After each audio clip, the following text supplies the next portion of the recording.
Meditation and Spiritual Life, Swami Yatiswarananda. What we covered in this chapter, change in the conception of God in ancient India, is that God can be very personal, as if it has all the human attributes yet divine. Also, God can be an impersonal one without a second. The Advaitic concept, where the personal God merges into the impersonal. It's like climbing one step after the another.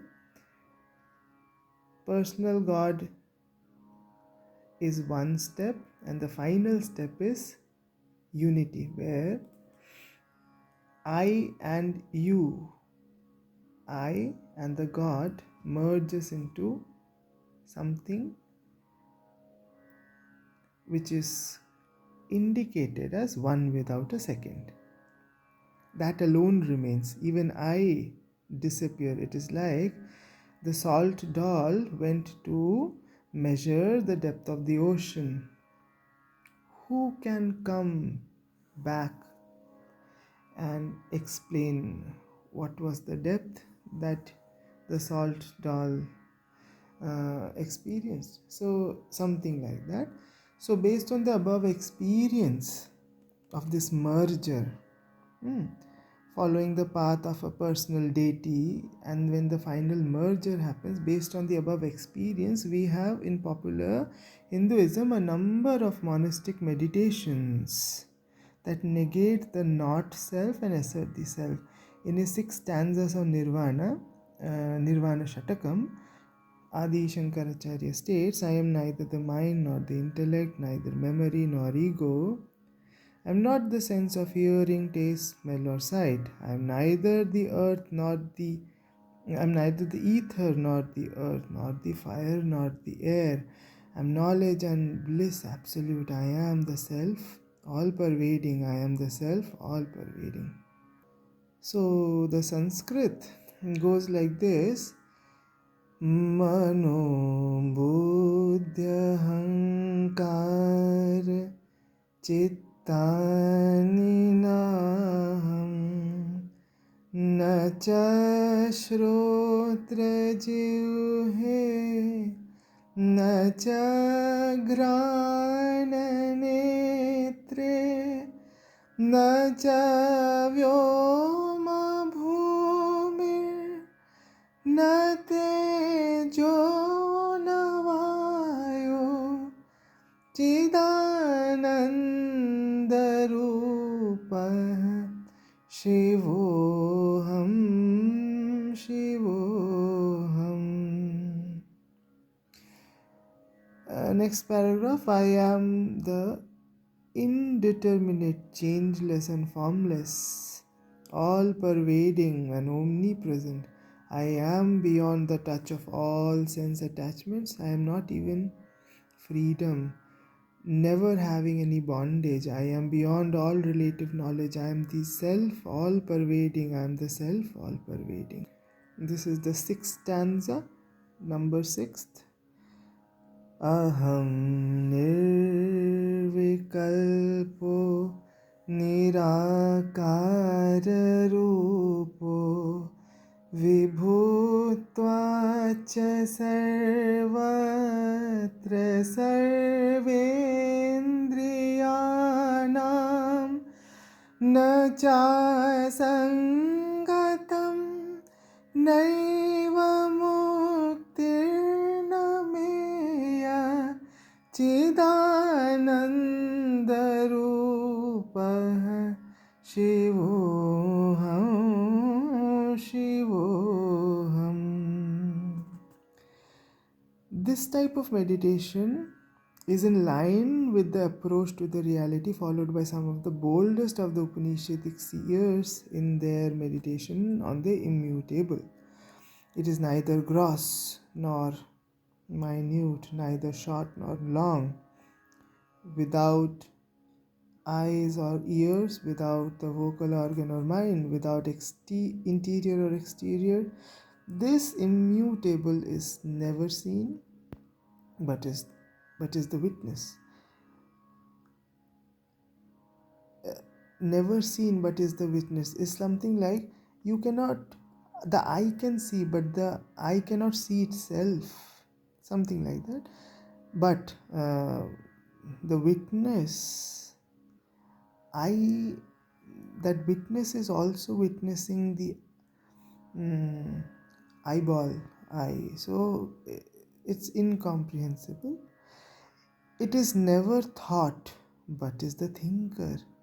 It is never known but is the knower. Brihadaranyaka Upanishad. Besides this lofty conception of the absolute transcendent reality, the one without a second, there developed in ancient India the ideas of an immanent, impersonal divine principle which manifests itself. So, these conceptions, how is it developing? There were rishis, the seers, they realized in their sadhana, and they were documented in different Upanishads and texts. And the Upanishads claim that if you follow these methods, these sadhanas, you can also experience the same. But as Ramakrishna says, a man cries buckets for money and family. Who cries for the divine? Then how can he reach the divine? Just by mere reading or chanting? No. That Vyakulata is missing.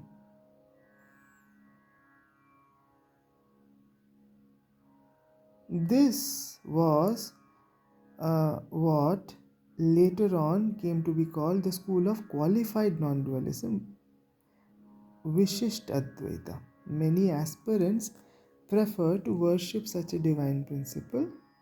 So, qualified non-dualism is between dualistic and non-dualistic, kind of a middle path.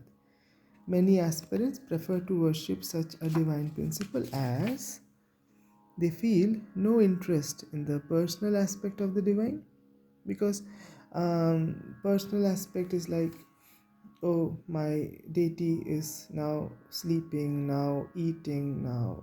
So many aspirants don't feel interested in such personalization of the divine. Also, they may not be able to directly jump and stay in the non personal or the impersonal aspect. Mind requires something to hold on to. So, the middle path. The Upanishads themselves contain meditations on the divine immanence in all creation. He is below, he is above, he is at the back, he is in the front, he is in the south, he is in the north. He indeed is everywhere and is everything. He is subtler than the subtlest, vaster than the vastest. The self seated in the hearts of all beings. All these contradictory statements are direct realizations. They seem very simple, below, above, back, but these are ecstatic realizations. A person who has tasted, that person only can make sense of it. Otherwise, it's mere words having no sense, no meaning. He is subtler than the subtlest, vaster than the vastest, self-seated in the hearts of all beings. He exists in and through the earth, the air, the sun, the moon, and the stars. He controls everything and every being from within. He is the eternal ruler, the immortal self of the worshipper. Chandogya Upanishad, Kathopanishad, Brihadaranya Upanishad, different places, such mantras come. Translation: the devotee retains the distinction